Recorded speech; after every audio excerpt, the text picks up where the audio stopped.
暗闇の中で빛을 찾아서 una chispa en la profundidad.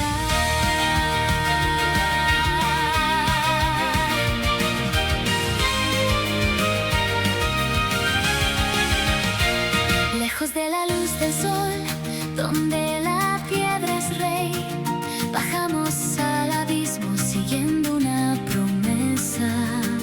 El eco de los martillos resuena en la pared, pero la luz de mi alma nunca se dispersa. Sombras de gula intentan devorar el valor. Duryodhana. Juntas haremos que la tierra vuelva a brillar. Enciende la chispa que brilla en la mina. Moeru Kokoro marca el destino. Bajo el peso del mundo no voy a ceder. Mi fuego rojo es el amanecer. Urihamke, con furia y lealtad nacimos del fuego. Este video es patrocinado por Marcos Saiz Sedano.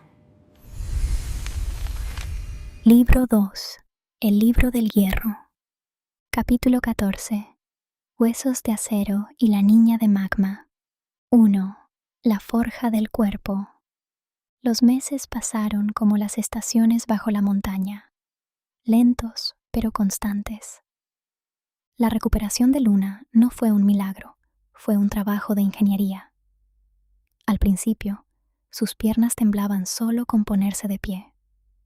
Pero el rey Thorin se tomó su promesa en serio.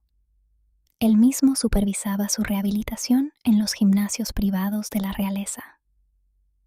«Arriba, Luna», bramaba el rey cruzado de brazos. «Tus huesos son de cristal, pero los haremos de hierro. Otra vez». Luna, con pesas de tobillo hechas de plomo denso, corría por las rampas de la ciudad. Mes 1 caminaba con muletas. Mes 3 ya corría, aunque terminaba jadeando y con dolor. Mes 6 su cuerpo había cambiado. Ya no era la niña escuálida de la aldea. Su espalda se ensanchó ligeramente, sus piernas desarrollaron músculos definidos y su resistencia se triplicó. El entrenamiento enano no buscaba agilidad, buscaba durabilidad. «Ya no te rompes con el viento, pequeña zorra», decía Thorin con una sonrisa de aprobación al verla levantar una roca que pesaba lo mismo que ella. 2. Combates y el huevo gigante. Mientras Luna se fortalecía, el huevo de Ino se había convertido en un monolito en su habitación. Había crecido hasta alcanzar el tamaño de un adulto alto, como Setsuna. Pulsaba con un calor tan intenso que tuvieron que mantener las ventanas abiertas día y noche, incluso en invierno. Traya y Luna entrenaban frente a él. «No eres lo bastante rápida», gritaba Traya, lanzando un golpe de martillo, con la cabeza acolchada. Luna esquivaba, usando su nueva fuerza de piernas para impulsarse hacia el techo y caer detrás de Traya, derribándola con una barrida. «Y tú eres muy ruidosa», reía Luna, ayudándola a levantarse. Eran inseparables. Traya le enseñaba sobre minerales y puntos débiles de las armaduras. Luna le enseñaba a sentir el flujo del maná en el aire. Eran el equilibrio perfecto entre magia y fuerza bruta. 3. El vientre de la gula. Mientras la superficie se preparaba, en la oscuridad absoluta del nivel 10, un nivel prohibido que Belcebú había excavado él mismo, el horror florecía. Belcebú no había huido para reportarse con Shiro. Su orgullo no se lo permitía. Estaba obsesionado. «Esa cola, esa energía», murmuraba el general, sentado en un nido de huesos y metal retorcido. Su cuerpo se había deformado.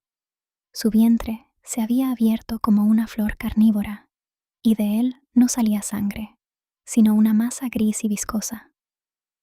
Belcebú estaba dando a luz a su nuevo ejército. De su propia carne se desprendían pequeños demonios, pero estos eran diferentes a los anteriores.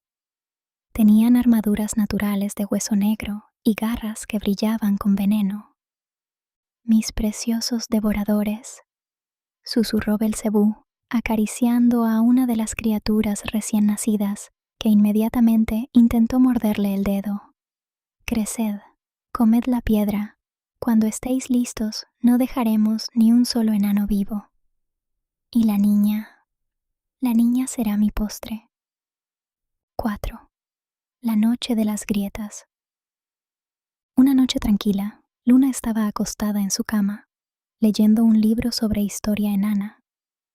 Setsuna estaba en la habitación contigua y el silencio reinaba en el palacio. De repente, un sonido seco, como el de una rama gruesa rompiéndose, la sobresaltó. ¡Crack! Luna se sentó de golpe. El sonido venía del rincón. El huevo de magma tenía una fisura brillante que recorría su superficie de arriba a abajo. Una luz naranja intensa se filtraba por la grieta, iluminando toda la habitación. «Ino», susurró Luna. «Crack, crack». Trozos de roca negra empezaron a caer al suelo, siseando. «¡Setsuna! ¡Traya! ¡Vengan rápido!», gritó Luna, saltando de la cama, con una agilidad que antes no tenía, y corriendo hacia el huevo, aunque el calor la detuvo a 1 metro de distancia. La puerta se abrió de golpe. Setsuna entró con sus abanicos listos, seguida de Traya en pijama y con un hacha en la mano. «¿Qué pasa? ¡Atacan!», gritó Traya. «¡Están haciendo!», señaló Luna. 5. La doncella del volcán. El huevo estalló.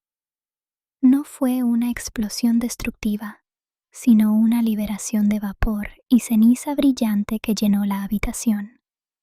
Setsuna cubrió a las niñas con sus colas por instinto, protegiéndolas de la ola de calor. Cuando el humo se disipó, todas se quedaron boquiabiertas.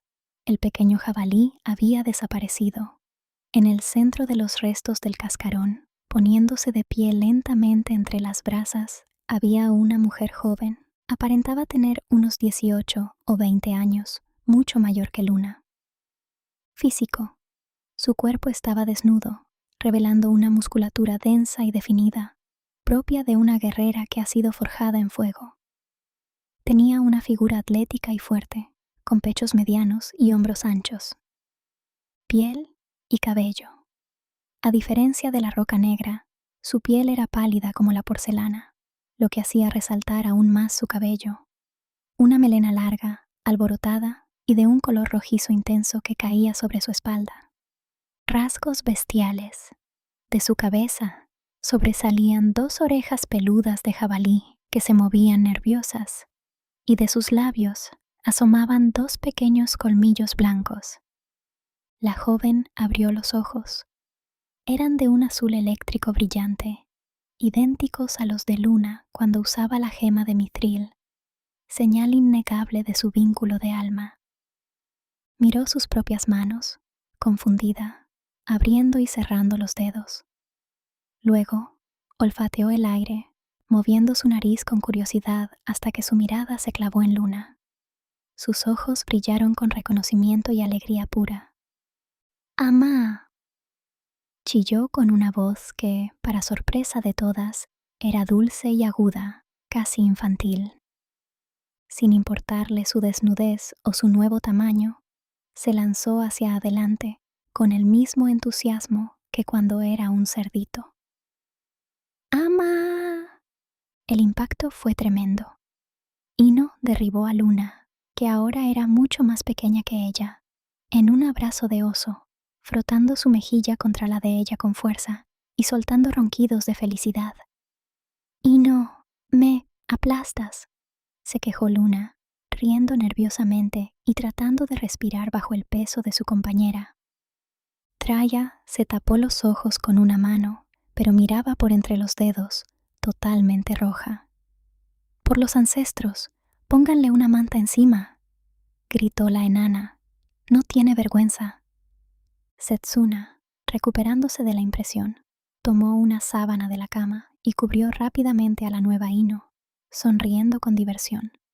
«Vaya, vaya», dijo Setsuna. «El cuerpo de una valquiria con la mente de una cachorra. Esto va a ser interesante».